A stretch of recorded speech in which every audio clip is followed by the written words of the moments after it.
Dan balik lagi bersama Motovlog. Kali ini di part kedua kita lanjut lagi melewati jalur ke arah Bromonya. Jaluran yang kita lewatin masih bersama jalur air ya. Dan di sini beberapa kali kita bertemu dengan para pesepeda gunung. Gokil. Nah, jalurnya sendiri cukup buat adrenalin terpicu ya.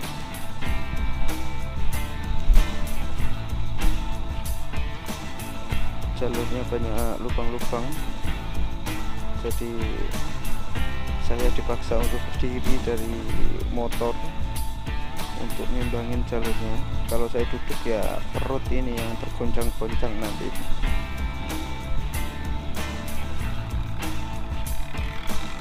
Dan kita juga beberapa kali melewati jalur sungai yang terbentuk dari hujan-hujan. Kita sampai juga ke spot kedua, saya lupa namanya, pokoknya ada bidadarinya gitulah.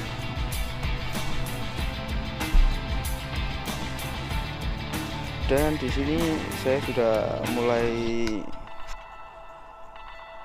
bisa menikmatin CRF 150 ya. Ketika teman-teman banyak yang berhenti, saya tetap pengen naikin CRF-nya. Dan di depan ini adalah turunan juga curam, jadi saya pengen turun di sini dan mencoba untuk menaikinya lagi sambil ya menikmatin jalurnya lah ya. Sesekali melakukan loncatan-loncatan kecil biar kayak orang naik trail beneran ya. Dan di sini saya nyoba tanjakannya dan berhasil. Hampir aja udah berhasil naik, terbalik mau jatuh. Setelah sesi foto-foto, dokumentasi, dan akhirnya kita lanjut lagi ke spot berikutnya, yaitu di dekatnya, di belakangnya. Hampir aja Pak Eko jatuh.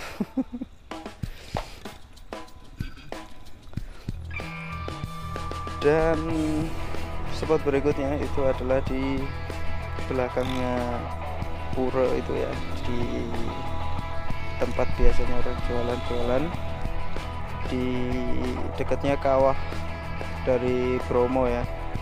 Kita beberapa kali ngelewatin sungai kering. Nggak tahu kenapa ini Rudisol berhenti, terjerembab kah? Karena di depannya itu tadi lumayan dalam, mungkin dia menghindarin itu ngerem. Dan di situ itu pasir yang cukup gembur, jadi bukan pasir padat, bukan, mungkin dia pasir yang terbawa dari kawah ya. Nah, di sini pasir ini. Nah, di sini banyak jalur-jalur yang hilang, jadi Mas guide-nya itu udah bilang kalau hati-hati untuk speeding karena banyak jalur yang hilang. Dan hampir saja saya juga terperosok di situ. Untung saya lihat Rudisol kenapa kok agak turun kecepatannya, mungkin dia juga sadar kalau di situ. Dan lagi-lagi saya sudah mulai pengen explore CRF 150L ini. Sesekali melakukan jumping di melewati gundukan, dan speedingnya ya sekitar segitulah. 60-70, jarang banget menginjak 80 kalau di jalur-jalur off-road seperti ini.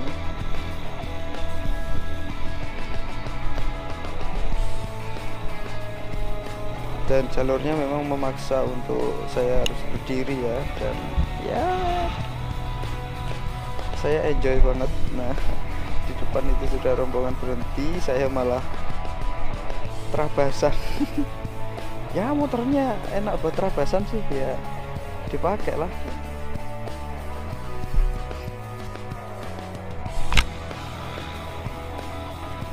Rombongan terakhir sudah bergabung, kita lanjut lagi, geber lagi, kita lewat jalur berbeda. Beberapa kali saya nyoba jalur berbeda karena sering ke Bromo itu pakai motor standar. Nah, di sini ada tikungan panjang speeding, ada gundukan dan bisa buat miring-miring, ya saya coba juga.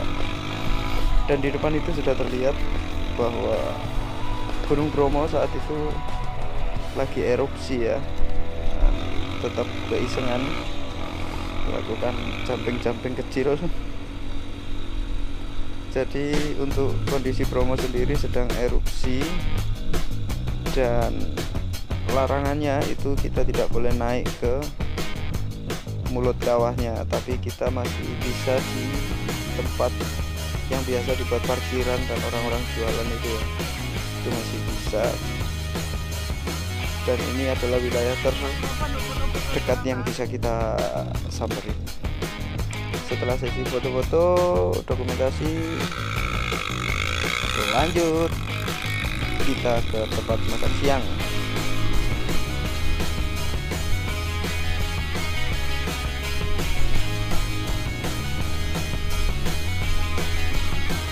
Lama-kelamaan naik CRF itu jadi enjoy gitu, jadi pengen pecek-pecek gas lewat-lewat ya jalur-jalur yang mungkin saya tidak bisa lewatin sama Aster ya. Nah, ini adalah keisengan saya lainnya. Yang lain nunggu di bawah, saya lihat ada jalur ya saya lewatin, saya pengen. Dan sepertinya teman-teman yang lain juga, blogger-blogger yang lain juga sangat menikmatin untuk acara fun off-road ya, karena memang kita ingin have fun sambil mengenal lebih dekat CRF 150L.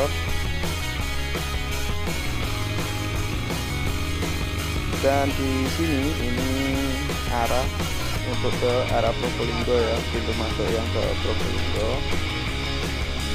Di sini bisa dilihat efek dari erupsi Bromo sendiri. Itu pohon-pohon banyak yang tumbang, bukan karena angin atau apa, karena debu vulkaniknya itu nempel di daun dan pohon itu tidak kuat, akhirnya patah. Dan kita makan siang di Lava View ya.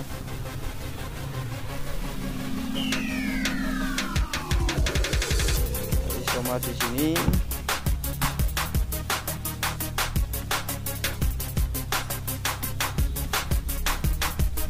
sepertinya masih kurang gitu ya. Kita have fun banget.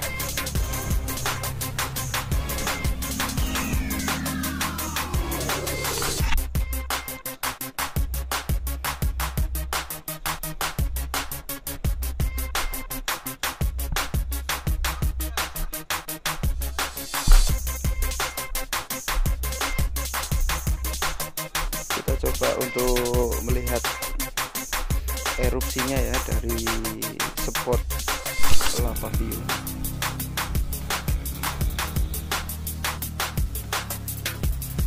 Nah, di situ bisa terlihat banget ya bahwa Bromo lagi erupsi.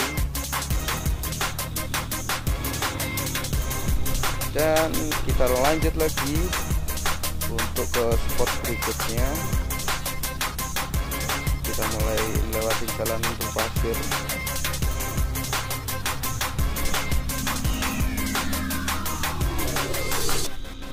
Kita mau menuju ke pasir berbisik ya.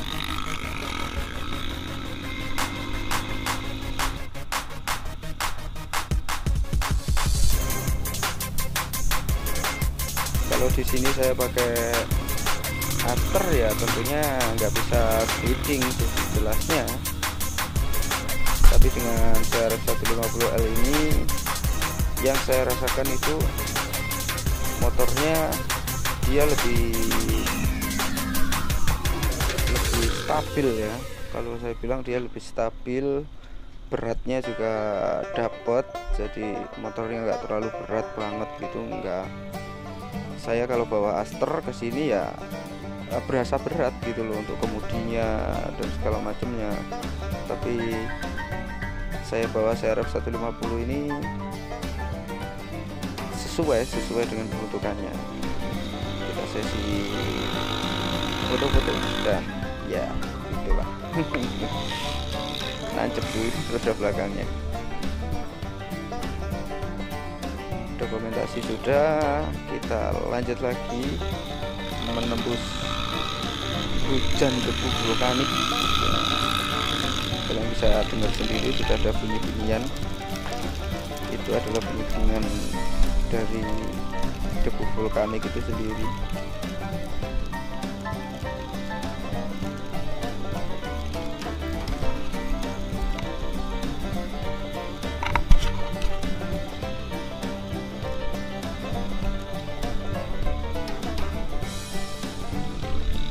Setelah sekitar 20 menitan untuk menembus hujan vulkaniknya, dan tara, lagi-lagi keisengan saya untuk pingin mengeksplor jalur yang lagi-lagi saya dan aster tidak bisa lewatin. Di sini saya ngambil jalur sendiri daripada teman-teman yang lain, dan saya ikut rombongan belakang. Sekitar ada 5 rider dan mereka masih terlihat di belakang, dan rombongan yang di depan itu sudah tidak terlihat. Anjay, dalam cuy. Dan lagi-lagi saya dibikin kagum sama suspensinya, dan upside down-nya itu tidak seperti yang saya pikirkan. Kalau upside down itu kan biasanya keras gitu ya, dan saya kaget dengan karakter upside down dari CRF ini. Dia bisa dibilang seperti 250 rally, dan setelah beberapa saat saya lewatin, saya disambut dengan hujan gerimis yang cukup lebat. Gerimis ya, bukan hujan. Dan di sini saya lagi-lagi pakai jalur lain dan teman-teman yang di belakang saya ternyata juga ngikut cuy. Ngikut di belakang saya, padahal saya pengen pakai jalur-jalur yang lain gitu, bukan jalur pada umumnya, karena saya sangat menikmatin sekali untuk berkendara di atas CRF dengan 150 rally ini. Karena bingung, saya berhenti dan dikasih tunjuk untuk spot berikutnya. Ternyata ada di tempat yang biasa saya buat istirahat ketika saya ke Bukit Teletabis. Spotnya itu tempatnya orang-orang yang berkemah ya. Jadi di lereng itu ada pohon besar. Beberapa kali saya kalau ke sini pasti ke situ. Di touring-touring saya ke Bromo pasti saya ke situ. karena saya kalau mau istirahat tidur gitu biasanya saya ke situ pakai alas jas hujan. Itu udah cukup. Tuh di depan itu spot berikutnya, kelihatan hijau gelap itu. Dan lagi-lagi di sini Pak Eko jatuh karena berhenti.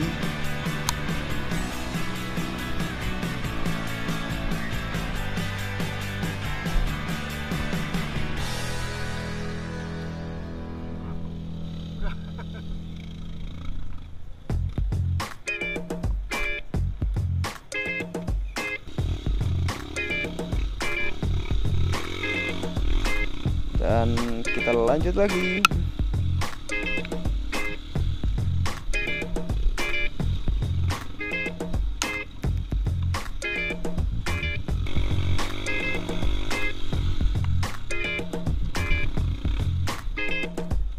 Dan disinilah spotnya.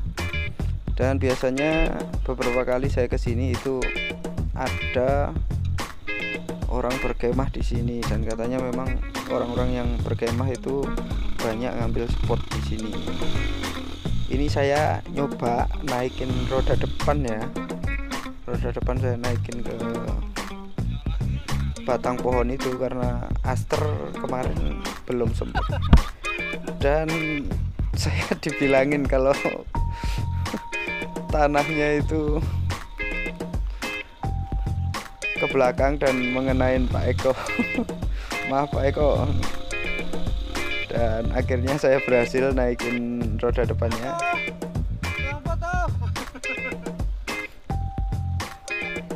Seperti biasa, foto-foto.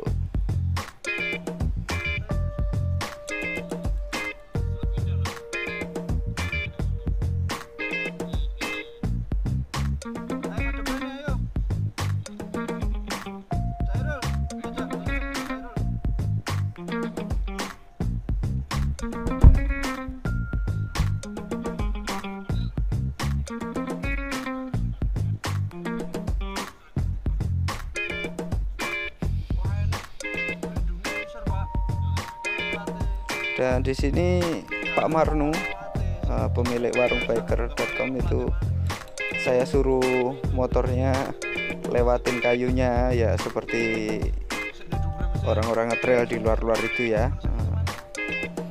Ini perdebatan saya sama Pak Marnu.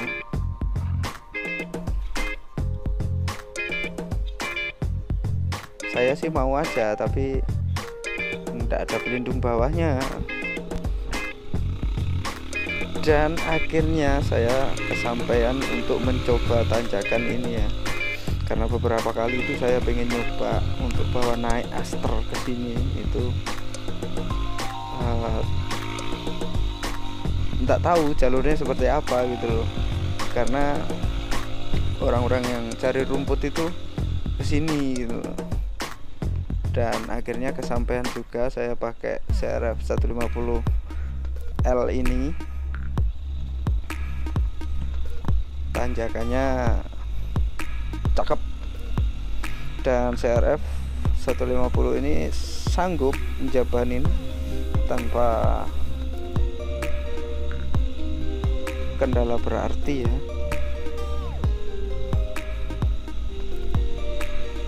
Lain kali mungkin saya coba pakai aster ya.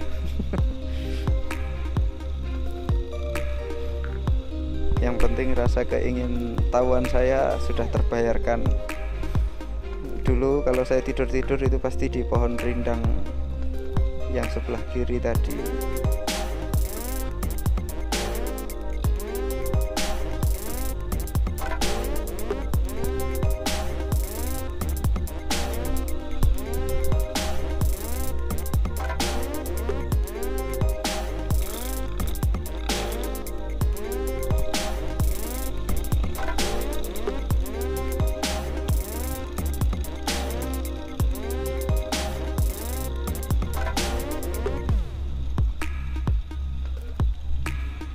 Di sini mas guide-nya ngajak berhenti, itu ternyata sarung tangannya tertinggal di tempat istirahat terakhir tadi, dan Ternyata teman-teman rombongan terakhir itu datang bawain, dan disinilah mas guide-nya dikerjain sama Mas Novan.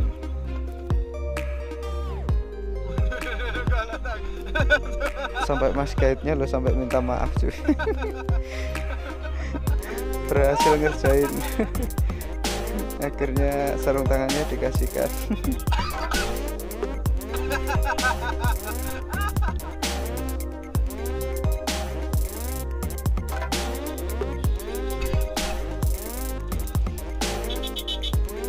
Have fun, kita benar-benar have fun sesuai dengan temanya, fun off-road, blogger-blogger bersama MPM Jatim. Wanjay, hampir aja Rudy Soul. Apa tiba-tiba ngerem. Di sini adalah spot dimana biasanya buat istirahat ya, buat rest ya, buat makan-makan. Situ ada warkop, dan akhirnya kita balik lagi ke Sulfat ya. Untuk guide-nya sendiri sama sweepernya itu bersama dengan Moto S Java ya. Itu tempat rental motorbike. Dan cukup sekian dulu untuk part terakhir ini. Terima kasih untuk MPM Honda Jatim yang sudah mengajak mengikuti event ini. Jangan lupa untuk like, share, komen, dan subscribe-nya. Saya AM Motovlog, ketemu di video selanjutnya.